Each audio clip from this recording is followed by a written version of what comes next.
আপনি কি জানেন শেয়ার মার্কেটের সেরা স্টক বাছাইয়ের গোপন মন্ত্র? এর শুরুটা হয় ফান্ডামেন্টাল অ্যানালাইসিস দিয়ে। চলুন আজ আমরা সহজ ভাষায় বুঝে নিই।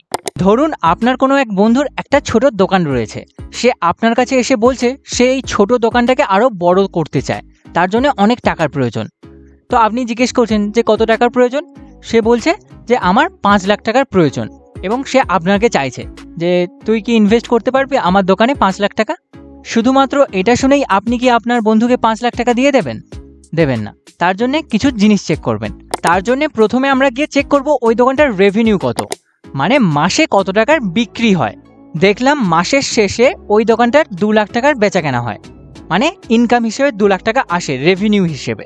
তারপরে আমরা চেক করব ওই দোকানটার মান্থলি প্রফিট কত হচ্ছে, মানে মাসের শেষে যে টাকাটা ইনকাম হিসেবে আসছে তার মধ্যে থেকে তো কিছু এক্সপেন্স যাবে, কিছু তো খরচ হবে।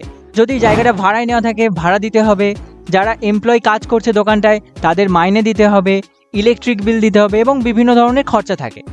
তো যখন আমরা ওই ইনকাম থেকে এই খরচাগুলো বাদ দিয়ে দেব তখন আমাদের প্রফিট বেরিয়ে আসে। আমরা হিসেব করে দেখলাম যে এই দোকানটার এক মাসে 2 লাখ টাকা ইনকাম হয় এবং তার মধ্যে 1,80,000 টাকা খরচা হয়ে যায়। স্যালারি দিতে হয়, ইলেকট্রিক বিল এবং বিভিন্ন রকম যে খরচা আছে সেখানে 1,80,000 টাকা খরচা হয়ে যায়। তাহলে নেট প্রফিট কত বাঁচছে? 2 লাখ টাকা থেকে 1,80,000 টাকা বাদ দিলে 20,000 টাকা প্রফিট, মানে দোকানটা মাসের শেষে প্রফিট করছে। তারপরে আমরা চেক করব ওই দোকানটায় কোনো লোন আছে কিনা। যদি লোন থাকে আর আমরা যদি ইনভেস্ট করি আমরাও সেই লোনের ভাগিদার হয়ে যাব। তাই আমরা ফার্স্ট চেক করে নেব যে ওই দোকানটার উপর কোনো বড় লোন আছে কিনা। ছোটোখাটো লোন থাকতে পারে, বাট বড় লোন থাকলে সেটা প্রবলেম হতে পারে ফিউচারে।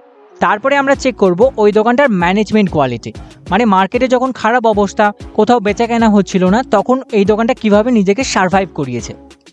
বা যখন মার্কেটে প্রচুর কম্পিটিশান, সবাই দোকান খুলে বিক্রি করছে, তখন এই দোকানটা নিজেকে কিভাবে গ্রো করিয়েছে। তার থেকে আমরা একটা ধারণা পেয়ে যাব যে এই দোকানটার ম্যানেজমেন্ট কোয়ালিটি কেমন, যত এমপ্লয়ি আছে তারা কেমন। যদি এমপ্লয়িগুলো ভালো হয় এবং ম্যানেজমেন্ট কোয়ালিটিও ভালো হয়, এর থেকে আমরা ধারণা পেয়ে যাব যে এই দোকানটা ফিউচারেও ভালো গ্রো করবে। এবারে আমরা একটা প্র্যাকটিক্যাল উদাহরণ নিয়ে নিই। আমরা কম বেশি সবাই জিও ব্যবহার করি। যখন জিও প্রথম মার্কেটে আসছিল তার আগে অনেক হিউজ ইনভেস্টমেন্ট করতে হয়েছিল। তো সেই ইনভেস্টমেন্ট কেউ না কেউ তো করেছিল। তো যারা ইনভেস্ট করেছিল সেই সময় তারা কিভাবে ইনভেস্ট করেছিল? তারা তো তখন কোনো রেভিনিউ দেখেনি, কোনো প্রফিটও দেখেনি। তারা দেখেছিল যে কোম্পানির বিজনেস প্ল্যান কী, ফিউচার প্ল্যান কী, এবং সেটা দেখে যত ইনভেস্টাররা তখন ইনভেস্ট করেছিল তারা ক্যালকুলেটিভ রিস্ক নিয়েছিল। এবং মার্কেটে যখন জিও প্রথম লঞ্চ হয় তখন অনেক দিন ফ্রি সার্ভিসও দিয়েছিল। এবং তারপরে যখন প্ল্যান নিয়ে আসে মার্কেটে তখন সব থেকে লোয়েস্ট কস্টে প্ল্যান নিয়ে এসেছিল। এবং কাস্টমাররা যখন জিওর সার্ভিস পছন্দ করতে লাগলো তখন জিওর রেভিনিউ গ্রো করতে থাকলো এবং তার সাথে তার প্রফিটও গ্রো করলো। এবং যারা জিওতে প্রাইমারি স্টেজে ইনভেস্ট করেছিল কোনো রেভিনিউ ছাড়া, কোনো প্রফিট ছাড়া, তারা ফিউচারে বড় একটা রিটার্ন বানাতে পেরেছে। আজ আমরা ফান্ডামেন্টাল অ্যানালাইসিসের বেসিক কনসেপ্টগুলো জানলাম এবং যখন আমরা কোথাও ইনভেস্ট করতে যাব, কোনো কোম্পানিতে হোক বা কোনো দোকানে, তখন কোন কোন জিনিসগুলোকে আমাদের দেখতে হবে সেটাও জানলাম। শুধুমাত্র আমরা কোনো কোম্পানির শেয়ার প্রাইস দেখব না, আমাদের বুঝতে হবে ওই কোম্পানিটার রিয়েল ভ্যালু কী, আর সেটা বুঝতে আমাদের ফান্ডামেন্টাল অ্যানালাইসিস সাহায্য করে।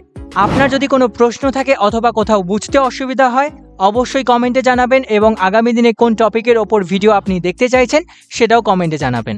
আশা করি আজকের এই ভিডিওটি থেকে আপনি নতুন কিছু শিখতে পেরেছেন, জানতে পেরেছেন। ভিডিওটি ভালো লাগলে অবশ্যই লাইক দেবেন, আগামী দিনের ভিডিও দেখার জন্য চ্যানেলটি সাবস্ক্রাইব করবেন, এবং আপনার বন্ধু ফ্যামিলি মেম্বার যারা শেয়ার মার্কেটে নতুন আসছে তাদের সাথে এই ভিডিওটি অবশ্যই শেয়ার করবেন। শেয়ার করার মাধ্যমে আমরা একসাথে গ্রো করতে পারবো। আবার দেখা হবে নেক্সট ভিডিওতে। ধন্যবাদ।